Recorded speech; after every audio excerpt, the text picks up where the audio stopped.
শুরুতে আমরা ড্রাসা নামের এক মেয়ে স্ন্যাপারিস্টকে দেখতে পাই, যে কিনা আজ তার একটা মিশনে ছিল।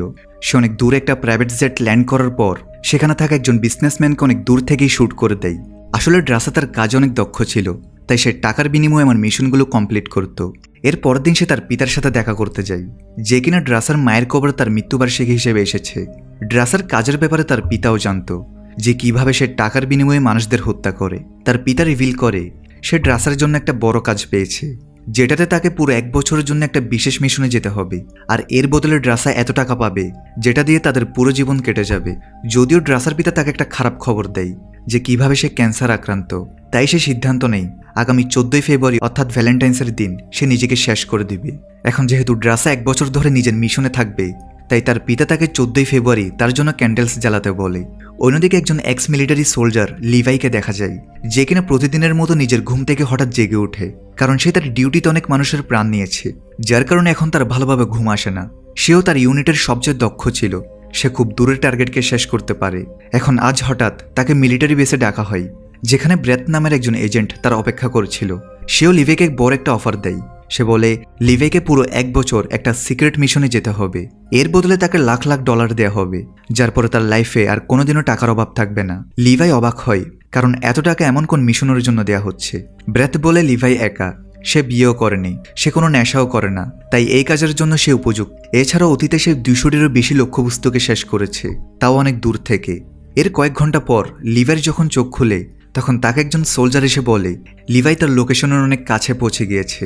এখন তাকে বিমান থেকে ঝাঁপ দিয়ে 40 কিলোমিটার উত্তরে যেতে হবে, সেখানে তাকে এই মিশনের পুরো ডিটেলস বলা হবে। এখন লিভাই এই জায়গার ব্যাপারে কিছু জানে না, যে সে এখন কোন জায়গায় আছে। সোলজার তার ফোন, ঘড়ি, পাসপোর্ট নিয়ে সেটাকে সেফলি সিল করে তার মিশনের লোকেশনে যেতে বলে। লিভাই এখন এটাই করে। সে প্রথমে প্লেন থেকে ঝাঁপ দেয় আর পাহাড়ে ল্যান্ড করে, এবং সেখান থেকে উঁচু উঁচু পাথর বেয়ে 40 কিলোমিটার উত্তরে যেতে থাকে। সে ওই সোলজারের বলা লোকেশনে পৌঁছে যায়।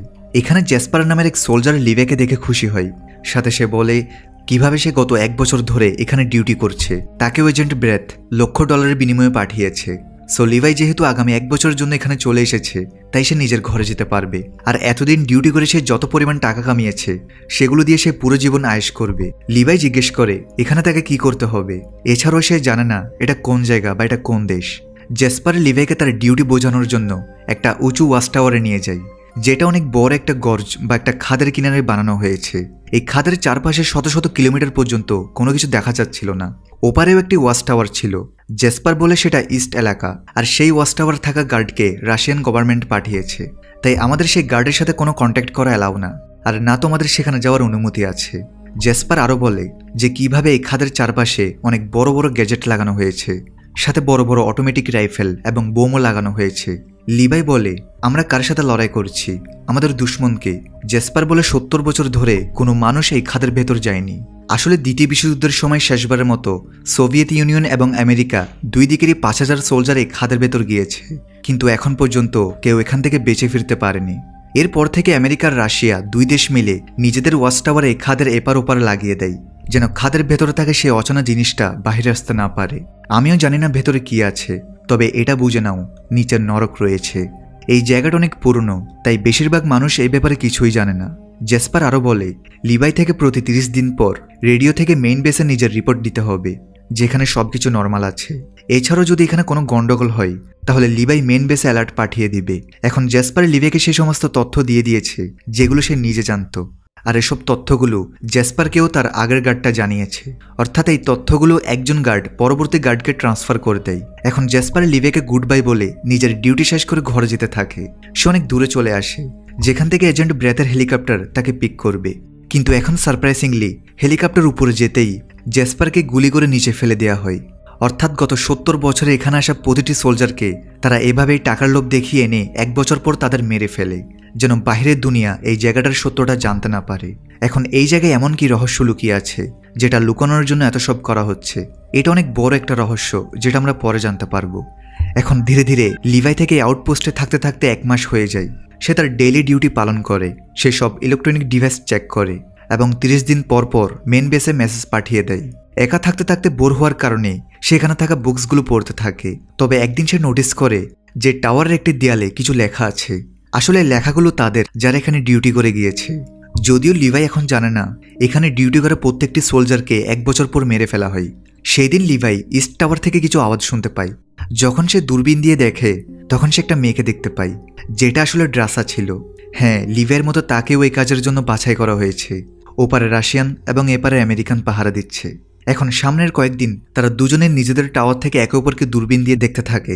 এমনিতে তাদের কাছে ফোন বা বাকি কিছু ছিল না, এছাড়াও তাদের থেকে শত শত কিলোমিটার দূরে কোনো কিছু নেই, তাই স্বাভাবিকভাবে তারা একাকিত্ব ফিল করছে। এভাবে তারা দুজনে নিজেদের ডিউটি করতে করতে আরও 1 মাস পার করে দেয়। আজকে ড্রাসার বার্থডে ছিল, তাই সেবার ইচ্ছাকৃতভাবে আকাশে ফায়ার করে লিভাইয়ের সাথে কথা বলার চেষ্টা করে। শুরুতেই লিভাই লিখে তাকে জানায় যে তাদের একে অপরের সাথে কন্ট্যাক্ট করার অনুমতি নেই, কিন্তু ড্রাসা লিখে যে এমনিতেও ওই নির্জন এলাকায় 1 বছর ধরে তারা দুজনেই থাকবে, সো তাদের কিছু নিয়মকানুন ভেঙে ফেলতে হবে। লিভাই ও ড্রাসা 2 মাস ধরে একাকিত্বর মধ্যে ছিল, তাই তারা নিজেদের হোয়াইট বোর্ডে লিখে এক অপরের সাথে পরিচিত হয়ে নেয়। দুজনেই স্ন্যাপার এক্সপার্ট ছিল, তাই তারা এক অপরের টাওয়ারের সঠিক লক্ষ্যভেদ করার দক্ষতা দেখাতে থাকে।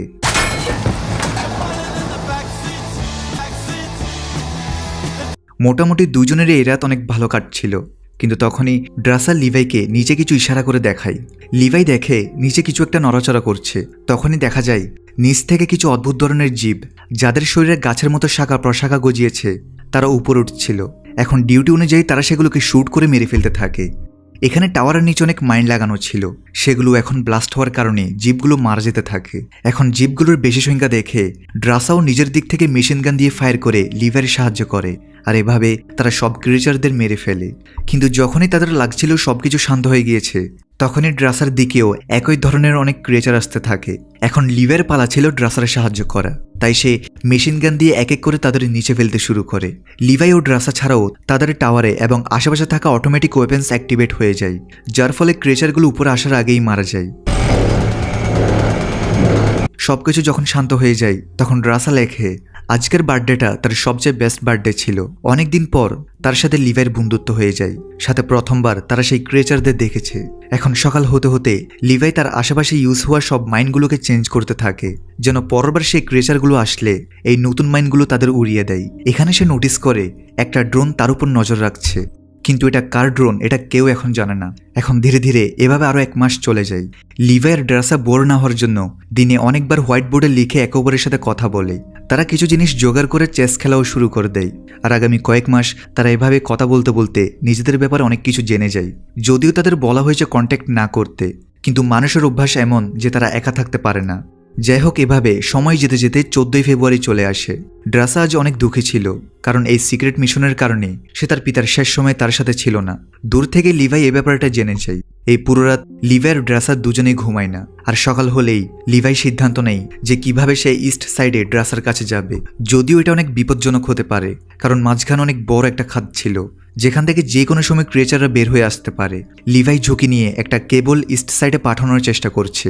যদিও ড্রাসাইতে অনেক খুশি হয়, কারণ যে লিভাইয়ের সাথে সে এতদিন শুধু লিখে কথা বলেছিল, আজ সে ফাইনালি তাকে সামনাসামনি দেখতে পারবে। সে রশি বাঁধতে লিভাইয়ের সাহায্য করে। শেষে লিভাই ড্রাসার জন্য তার সাইড থেকে কিছু ফ্লাওয়ার নিয়ে নেয়, আর সোজা জিপ লাইনে সার্ফিং করে সামনে পৌঁছে যায়। তবে অর্ধেক রাস্তা তার থেকে হাত দিয়ে পার করতে হয়, আর ফাইনালি সে ইস্ট সাইডে পৌঁছে যায়। এখানে তারা দুইজন প্রথমবার একে অপরকে অনেক কাছ থেকে দেখছিল। আজকের পুরো দিন তারা একসাথে কাটাবে, আর সকাল হতে হতে লিভাই তার টাওয়ারে চলে যাবে। এরপর যখন লিভাই গোসল করছিল, তখন ড্রাসা তার কাপড়গুলো একটু দূরে রেখে দেয়। হয়তো সে সিসি ক্যামেরার সাহায্যে তাকে সে অবস্থায় দেখতে চাইছিল। এরপর তারা একসাথে ডিনার করে, যেটার স্বপ্ন তারা কয়েক মাস ধরে দেখছে।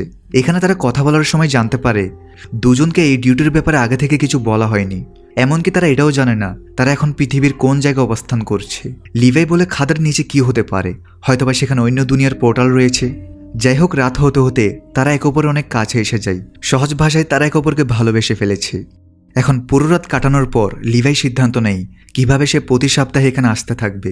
কিন্তু সেই যখন আবার তার টাওয়ার ফিরে যাচ্ছিল, তখন তার সাইডে সেই ক্রিয়েচারদের ডিটেক্ট হওয়ার কারণে একটা মাইন ফেটে যায়, যেটাতে লিভাই রশি ছেড়ে যায় আর সে নিচে পড়ে যায়।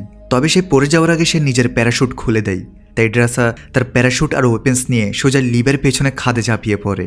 ড্রাসা প্রথমবার এই কুয়াশাচ্ছন্ন গভীর খাদে নামছিল। এখন কিছু না দেখার কারণে সে সোজা প্রবাহিত হতে থাকা পানির মধ্যে ল্যান্ড করে। সে কোনো মতে নিজেকে প্যারাশুট থেকে ছাড়িয়ে বাইরে বের হতে থাকে। অন্যদিকে লিভাই, যে কিনা তার আগে নিচে পড়েছিল, সে অদ্ভুত একটা গাছের সাথে উল্টো ঝুলেছিল। রহস্যময়ভাবে এখানকার গাছের ডালপালাগুলো কোনো জীবন্ত প্রাণীর মতো নড়াচড়া করছিল। যেখান থেকে একটা লিভের কাছে আসছিল। তখনই লিভের হুশ এসে যায় আর সে তার গান দিয়ে ফায়ার করে নিচে এসে যায়।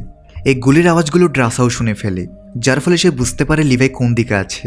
ওদিকে লিভাই গাছ থেকে পড়ার পর আবার নিচে আটকে যায়। দেখা যায় সেটা একটা অদ্ভুত ধরনের জীবন্ত গাছ, যেটা কিনা লিভাইকে আঁকড়ে ধরেছিল। লিভাই অনেক চেষ্টা করার পরেও সে সেখান থেকে উঠে আসতে পারছিল না, কিন্তু এমন সময় সেখানে ড্রাসা এসে সেই ভয়ানক গাছটিকে মেরে ফেলে। তবে লিভাই তাকে দেখে একদম অবাক হয়ে যায় যে ড্রাসা তার জন্য এমন ভয়ানক একটি জায়গায় লাফ দিয়েছে যেখান থেকে কখনো কোনো মানুষ জীবিত ফেরেনি। তো এবার তারা দুজন মিলে সেই জায়গা থেকে বের হওয়ার সিদ্ধান্ত নেয়। তাই তারা একসঙ্গে সামনের দিকে এগোতে শুরু করে, কিন্তু তখনই ভয়ানক সেই ক্রিয়েচাররা তাদের উপর হামলা করে, যাদের হোলোম্যান বলা হয়। তারা অদ্ভুত ধরনের ঘোড়ার উপর চড়ে ড্রাসা এবং লিভার উপর হামলা করছিল। এমনকি এরই মাঝে অনেক গাছের মতো ক্রিয়েচাররাও তাদের উপর হামলা করছিল, কিন্তু তারা দুজনেই যেহেতু অনেক দক্ষ স্নাইপার ছিল, তাই কিছুক্ষণের মধ্যেই তারা এখানকার সমস্ত ক্রিয়েচারগুলোকে শেষ করে দেয়। এবার সেখানে সবকিছু শান্ত হয়ে গেলে ড্রাসা লক্ষ্য করে যে সে যখন নিচে পানিতে পড়েছিল তখন তার ব্যাগ থেকে রশি সেখানেই পড়ে গিয়েছিল, আর সেই রশি ছাড়া তো তারা কোনোভাবেই উপরে পৌঁছাতে পারবে না। তাই তারা তখন সেই নদীর কিনারে যাওয়ার সিদ্ধান্ত নেয়। সাথে তারা নোটিস করে যে ক্রিয়েচারগুলো তাদের উপর হামলা করেছিল তারা দ্বিতীয় বিশ্বযুদ্ধের সময়ের আর্মিদের ড্রেস পরেছিল, অর্থাৎ এরা সেই সোলজাররা যারা দ্বিতীয় বিশ্বযুদ্ধের সময় এখানে চলে এসেছে আর এরপর তারা কোনোদিন আর ফিরে যেতে পারেনি। অর্থাৎ রহস্যময়ভাবে এখানে যে সমস্ত লোক আসে তারা মিউটেড হয়ে ক্রিয়েচারে পরিণত হয়। এরপর তারা হেঁটে যখন আরো সামনের দিকে যায় তখন তারা আশেপাশে আরো অনেক অদ্ভুত ধরনের গাছ দেখতে পায়, যেগুলো অনেকটাই মানুষের আকৃতি নিয়েছিল। সাথে এখানে এক ধরনের কুয়াশা ছিল, যেটার জন্য সবকিছু খুব একটা দেখা যায় না। এমনকি উপর থেকে সূর্যের কোনো আলো এখানে পৌঁছাতে পারে না। একটি জায়গাতে এসে তারা বুঝতে পারে যে এটা একসময় অনেক বড় একটি শহর ছিল, কিন্তু এই শহরটি কোনো এক কারণে পুরোপুরিভাবে ধ্বংস হয়ে গিয়েছে। এখন বিপদের আশঙ্কা করে তারা একটি চার্জে ঢুকে পড়ে, যেখানের ভিতর অনেক কঙ্কাল ছিল। লিভাই বলে এরা হয়তো সেই সোলজাররা যারা নিজেদের মিউটেড হওয়া থেকে আটকানোর জন্য নিজেদের প্রাণ দিয়েছে, কারণ অনেক সোলজারদের ভেতর এমন এক দায়িত্ববোধ থাকে যেটার মাধ্যমে তারা চায় না তাদের মাধ্যমে কারো ক্ষতি হোক। এদিকে ঠিক এমন সময় তাদের উপর ভয়ানক এক মাকড়সা আক্রমণ করে। আসলে এই জায়গাটির পশু পাখি গাছপালা মানুষ সহ তারা প্রত্যেকেই মিউটেড হয়ে ভয়ানক ক্রিয়েচার হয়ে গিয়েছে। এদিকে দেখতে দেখতে সেখানে অসংখ্য মাকড়সা চলে আসে। লিভাই এবং ড্রাসা তাদের শুট করে মারতে থাকে, কিন্তু ঠিক এমন সময় সেখানে হোলোম্যানগুলো চলে আসে। লিভাই আর ড্রাসা কোনোভাবে লড়াই করছিল, তারা চার্জার একটি দেয়াল উড়িয়ে দেয় আর দুজনেই ফাইনালি সেখান থেকে বাইরে বের হয়ে যায়। তবে বিপদ এখনো শেষ হয়নি, কারণ এখানের গাছপালা থেকে শুরু করে পোকামাকড় পর্যন্ত সবকিছু মিউটেড হয়ে গিয়েছে, আর এরা তাদের সবার জন্য খাবার। তাই তাদের উপর যে কোনো দিক থেকে অ্যাটাক হতে পারে। দুজনেই চলতে চলতে একটা পুরোনো ল্যাবের কাছে পৌঁছায়, যেটাকে সুরক্ষিত মনে করে তারা ভিতরে প্রবেশ করে আর দরজাটাকে লক করে দেয়, যেন পেছন থেকে আর কোনো ক্রিয়েচার তাদের উপর অ্যাটাক না করে। আশেপাশের পরিস্থিতি দেখে তারা বুঝতে পারে যে এটা অনেক পুরনো একটি সায়েন্স ল্যাব, তাই এখানে প্রচুর পরিমাণে কেমিক্যাল পড়েছিল। সেই সাথে সেখানে পুরনো অনেক গ্যাজেট এবং একটি জেনারেটর ছিল। তারা তখন সেখানকার জেনারেটরকে অন করে, যেটা এখন একদম ভালো ছিল। এরপর তারা সেখানে পড়ে থাকা একটি প্রজেক্টর অন করে, যাতে তারা এই জায়গাটির ব্যাপারে কিছু জানতে পারে। এবার প্রজেক্টর অন করলে সেখানে অনেক পুরনো একটি ভিডিও চালু হয়, যেখানে অন্য দেশের একজন ডাক্তার অনেক গুরুত্বপূর্ণ কিছু কথা বলছিল। সে বলে যে এখন পৃথিবীতে এমন একটি সময় চলছে যখন আমেরিকা এবং সোভিয়েত ইউনিয়নের মধ্যে ব্যাপক পরিমাণ লড়াই চলছে, আর এই লড়াই জেতার জন্য দুটো দেশই সবকিছু করতে প্রস্তুত ছিল। তবে তারা এখানে এই খাদের প্রজেক্টটি একসাথে করার সিদ্ধান্ত নেয়। আসলে কিছু সায়েন্টিস্ট মিলে, যেখানের মধ্যে মহিলা সায়েন্টিস্টও ছিল, তারা এই সিক্রেট জায়গায়, যেটা একসময় একটা শহরের মতো ছিল, তারা এখানে এসে নিউক্লিয়ার বোম থেকেও বড় কিছু একটার উপর এক্সপেরিমেন্ট করছিল, যার পরে পৃথিবীর কোনো দেশ তাদের সামনে টিকতে পারবে না। কিন্তু একদিন এখানে বড় একটি ভূমিকম্প আসে, যার কারণে এই ল্যাবে থাকা সমস্ত রাসায়নিক কেমিক্যাল গ্যাস পুরো খাদে ছড়িয়ে পড়ে, আর এটার কারণেই মানুষ সহ সকল জীবন্ত প্রাণের ডিএনএ একে অপরের সাথে মিশে যায়, যার পরে পোকামাকড় থেকে শুরু করে গাছপালা পর্যন্ত সব মিউটেড হয়ে যায়। অর্থাৎ এই পুরো খাদে যে কুয়াশা ছড়িয়ে পড়েছে আসলে এটাই সেই গ্যাস, যেটাতে অন্য মানুষরাও মিউটেড হয়ে যাবে। লিভার ড্রাসা কয়েক ঘন্টা ধরে এই গ্যাসের মধ্যেই ছিল। এখন কি হবে? সে সায়েন্টিস্ট আরও বলে মানুষরা মিউটেড হতে 10 থেকে 12 ঘন্টা লাগে, তাই লিভার ড্রাসা যদি দ্রুত এখান থেকে বের হতে পারে তাহলে তারা মিউটেড হওয়া থেকে বেঁচে যাবে। সায়েন্টিস্টের অনুযায়ী এই ইনফেকশন এখান থেকে যেন বের না হয়, সাথে এখানকার ইনফেক্টেড কোনো ব্যক্তিও যেন বাইরে বের হতে না পারে, তা না হলে ইনফেকশন পুরো পৃথিবীতে ছড়িয়ে পড়বে। এই জন্যই সরকার তখন থেকে এই জায়গাকে গোপন রাখছে। এখন লিভার ড্রাসা এখানে আরও চেকিং করতে থাকে, যেন তারা আরও কিছু জানতে পারে যে এখান থেকে যদি এতটাই বিপদ হয় তাহলে সরকার এখানে বোমা ফেলে সবকিছু ধ্বংস কেন করে দেয়নি। এখান থেকে লিভাই 2000 সালের একটি কম্পিউটার পাই, অর্থাৎ এখানে সবকিছু সিল করার পরেও আরও লোক এসেছিল। তারা কম্পিউটার অন করতেই ডার্ক লেক নামের এক কোম্পানির নাম দেখে, আর এখান থেকে তারা স্পষ্টভাবে সবকিছু জানতে পারে। আসলে ডার্ক লেক পৃথিবীর সবচেয়ে বড় প্রাইভেট কোম্পানি, যারা বিভিন্ন দেশের সরকারদের অস্ত্র ও বিভিন্ন হাতিয়ার বিক্রি করে। অর্থাৎ এদের দুজনকে কোনো সরকার নয়, বরং ডার্ক লেক নামের কোম্পানিটা হায়ার করেছে। আর যে ড্রোনটা লিভাই দেখেছিল সেটা তাদের ছিল। ডার্ক লেক সরকারের জন্য কাজ করে না, বরং তাদের আসল উদ্দেশ্য হলো সুপার সোলজারদের তৈরি করা। আর এখানে যে মিউটেশন হয়েছে এটাতে তাদের উদ্দেশ্য সফল হওয়া সম্ভব। তাদের সেই ড্রোনটা এখান থেকে স্যাম্পল নিয়ে যেত, আর উপরে টাওয়ারে তারা কাউকে না কাউকে ডিউটিতে রাখতো, যেন ওই ক্রিয়েচাররা বাহিরে আসতে না পারে, আর এই জায়গাটাও সিক্রেট থাকে। এই অর্গানাইজেশন এমন লোকদের বাছাই করত যাদের কেউ খোঁজ খবর নেয় না, যেন এরা পরে তাদের মারতে পারে, যেমন জেসপারের সাথে যা হয়েছে এবং এর আগে বাকি লোকদের সাথেও। কম্পিউটারে লিভাই স্টেট অফ প্রোটোকলের তথ্য জানতে পারে। আসলে এটা একটা ব্যাকআপ প্ল্যান। এখানে খাদের একদম মাঝখানে একটা নিউক্লিয়ার বোম আছে। কোনোদিনও যদি এই জায়গার সিক্রেট সবার সামনে চলে আসে তখন সে বোম অ্যাক্টিভেট হয়ে যাবে, আর এই গর্জ পুরোপুরি ধ্বংস হয়ে যাবে। যদি পৃথিবীকে বাঁচানোই উদ্দেশ্য হতো তাহলে অনেক আগেই এই জায়গাটাকে ধ্বংস করে দেওয়া হতো। আসলে তারা তো এটা থেকে সুবিধা নিতে চায়। লিভার ড্রাসা বুঝতে পারে তাদেরই কেন বাছাই করা হয়েছে, আর এখানে আসার আগে ড্রাসার পিতাও বলেছিল সে নিজের জীবন দিয়ে দিবে। যাই হোক, লিভার ড্রাসার সিদ্ধান্ত নেই তারা এখানের সবকিছু ডিস্ট্রয় করে দিবে। কিন্তু যখনই তারা এখান থেকে বের হতেই যাবে তখন ড্রাসা তার অ্যামুলেশনের ব্যাগটি খুঁজে পায় না, যেটা সে গেটের পাশে রেখেছিল। তারা বাহিরে স্নো গ্রেনেড ফেলে ব্যাগটি খুঁজতে থাকে, আর ড্রাসা যখন তার ব্যাগটি পেয়ে সেটা উঠাচ্ছিল তখনই তার পা একটা রশিতে আটকে যায়, যেটাকে একটা হোলোম্যান ঘোরাতে বসে টেনে নিয়ে যায়। অর্থাৎ এটা একটা প্ল্যান করা ট্র্যাপ ছিল। এই হোলোম্যানরা যারা পুরোপুরি মানুষ, তাদের মধ্যে এখনো মানুষের চেতনা রয়ে গেছে, যার কারণে তারা এখনো পরিকল্পনা করতে পারে। ড্রাসা যে কিনা নিজেকে বাঁচানোর চেষ্টা করছে, তার মাথায় একটা গাছের সাথে লেগে সে অজ্ঞান হয়ে পড়ে। পেছনে লিভাই যে তাদের পিছু করছিল সে এখন তাদের ছাপের অনুসরণ করে 1995 সালের একটি পুরনো ফ্যাক্টরিতে পৌঁছায়, যেটার ভেতর ড্রাসাকে বেঁধে রাখা হয়েছে। তবে যখন তার হুঁশ ফিরে আসে তখন সে তার সামনে হোলোম্যানকে দেখতে পায়, যে কিনা তাকে খাওয়ার প্রস্তুতি নিচ্ছিল। সে তার শরীর থেকে একটা লাকড়ি বের করে নেয়, কিন্তু ড্রাসা প্রত্যেক সিচুয়েশনে লড়াই করতে পারত, তাই সে নিজেকে ছাড়িয়ে সেই হোলোম্যানের সাথে লড়াই করতে থাকে, যে অনেক শক্তিশালী ছিল।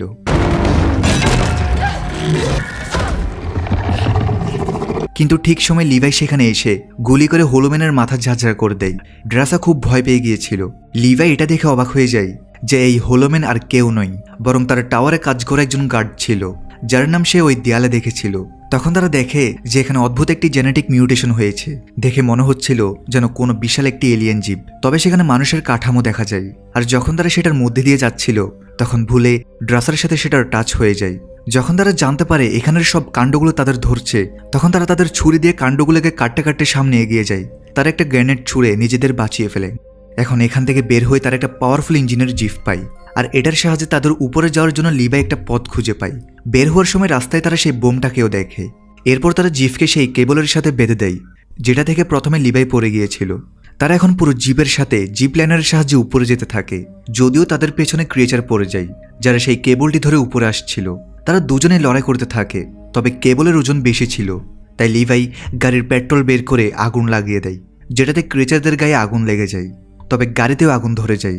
তারা গাড়ি থেকে কোনোভাবে বেরিয়ে যায় আর কেবলটি কেটে দেয় যেন উপরে আর কোনো হোলোম্যান আসতে না পারে। দুজনেই কিছুক্ষণ বিশ্রাম নেওয়ার পর তারা সিদ্ধান্ত নেয় তারা 5 দিন নিজেদের কোয়ারেন্টাইনে রাখবে, কারণ তারা অনেকক্ষণ নিচে কেমিক্যাল গ্যাসের মধ্যে ছিল, আর যদি তারা ইনফেক্টেড হয়ে যায় তাহলে তারা নিচে গিয়ে নিজেদের সাথে ওই বোমটাকে উড়িয়ে দিবে। লিভাই বলে সে যখন এই মিশনে এসেছিল তখন তার কেউ ছিল না, তখন তার বেঁচে থাকার আশাও ছিল না। তবে এখন সে ড্রাসাকে পেয়ে তার সবকিছু বদলে গিয়েছে। এই মিশনের মাধ্যমে সে তার লাইফ পার্টনার পেয়েছে। তারা ওই নিউক্লিয়ার বোমটি ব্লাস্ট করে এই পুরো খাদকে ধ্বংস করে দিবে এবং অন্য কোনো জায়গায় গিয়ে লুকিয়ে পড়বে যেন কেউ তাদের খুঁজে না পায়। এরপর লিভাই তার টাওয়ারে এসে মিথ্যা রিপোর্ট দেয় যে এখানে সবকিছু নর্মাল আছে, যদিও ব্রেথ আগেই তাদের অ্যাক্টিভিটি স্ট্রেস করে ফেলেছে। সো ব্রেথ অর্ডার দেয় যে তার পরবর্তী মিশন হচ্ছে ইস্ট টাওয়ারের গার্ড অর্থাৎ ড্রাসাকে মেরে ফেলা। আসলে এজেন্ট ব্রেথ নিচে ল্যাবের ক্যামেরা দিয়ে অলরেডি দেখে ফেলেছে যে তারা দুজন একসাথে নিচে গিয়েছে। লিভাই এজেন্ট ব্রেথের কথায় রাজি হয়ে কল কেটে দেয়, কিন্তু সে কোনোদিনও ড্রাসাকে মারবে না। এদিকে ব্রেথ তার টিমকে মেসেজ করে যে লিভাই তার মিশন থেকে সরে পড়েছে, এটা একটা ভুল আর আমাদের তাকে শেষ করতে হবে। এর পরদিন সে যখন তার টিমের সাথে টাওয়ারে পৌঁছায় তখন লিভাই সেখানে ছিল না। আসলে সে আর ড্রাসা আশেপাশে বোম লাগিয়ে দিয়েছে। লিভাই আর ড্রাসা জঙ্গলের দিকে পালাতে থাকে, তারা আগে থেকেই সব প্ল্যান করে রেখেছে। এদিকে ব্রেথ তার সোলজারদের সাথে টাওয়ার চেক করছিল যে লিভাই তাদের কোম্পানির ব্যাপারে কি কি জানতে পেরেছে। সে ওই দেয়ালে সমস্ত গার্ডের লেখার মধ্যে লিভাইয়ের একটি লেখা দেখতে পায়, যেটা লিভাই অফিসারের উদ্দেশ্যে লিখেছে যে সত্য কোনোদিনও চাপা থাকে না। অন্যদিকে আমরা লিভাই এবং ড্রাসাকে দেখতে পাই, যারা কিনা সেই জায়গা থেকে পালিয়ে যাওয়ার চেষ্টা করছিল। তবে অফিসারের ড্রোন তাদের পিছু করতে শুরু করে, যেগুলো তাদেরকে শ্যুট করছিল, কিন্তু তারা দুজন মিলে প্রত্যেকটি ড্রোনকে শেষ করে দেয়। এবং এরপর তারা খাদের কাছে যে বোমগুলো সেট করেছিল সেগুলোর মধ্যে দূর থেকে শ্যুট করতে শুরু করে। এতে এক এক করে সেখানকার প্রত্যেকটি বোম ব্লাস্ট হতে শুরু করে, সাথে সমস্ত অ্যান্টেনা ব্লাস্ট হয়ে যায়। আর এটা হতেই মাটির নিচে নিউক্লিয়ার বোমটিও অ্যাক্টিভেট হয়ে যায়। অফিসার এটা বুঝতে পেরে তার টিমকে নিয়ে পালাতে চাইছিল। এদিকে ড্রাস আর লিভাই ডেঞ্জার জোন থেকে অনেক দূরে চলে এসেছে। ব্রেথ হেলিকপ্টার নিয়ে সেখান থেকে বের হওয়ার চেষ্টা করে, কিন্তু পরমাণু বোমার বিস্ফোরণ এত ভয়ঙ্কর ছিল যে তাদের হেলিকপ্টারও ক্র্যাশ হয়ে যায়। ড্রাসা অনেক দূরে ছিল আর লিভাই একটা ঝর্ণাতে ঝাঁপিয়ে পড়ে। এরপর দেখা যায় ড্রাসা কিছুদিন সেখানের একটি গুহায় অবস্থান করে, এটা দেখার জন্য যে সে ইনফেক্টেড হয়েছে কিনা। কিন্তু সে এটার জন্য দুঃখী ছিল যে লিভাই হয়তো বেঁচে নেই। যখন সে বুঝতে পারে সে পুরোপুরি সুস্থ, তখন সে এখান থেকে বের হয়ে যায়।